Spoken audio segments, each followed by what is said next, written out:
నమస్తే అందరికి. దాదాపు 1.5 year అయినట్టుంది దగ్గర యూట్యూబ్లో వీడియోస్ చేసి. ఏమంటారు?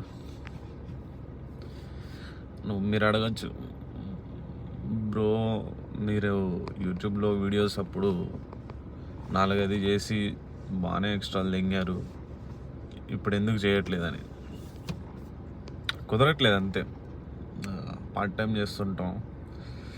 మాస్టర్ స్టూడెంట్స్ అంటే చదువుకోవడం కాదు, పార్ట్ టైం కూడా చేయాలి, లేకపోతే తినటానికి ఉండటానికి పైసలు ఉండవు అన్నమాట. ఇంకా కెరియర్ మీద కూడా గట్టిగానే ఫోకస్ చేసుకుంటూ ఒక రూట్ మ్యాప్ ఒకటి సెట్ చేసుకున్నాం. సో అందుకే టైం కుదరలేదు.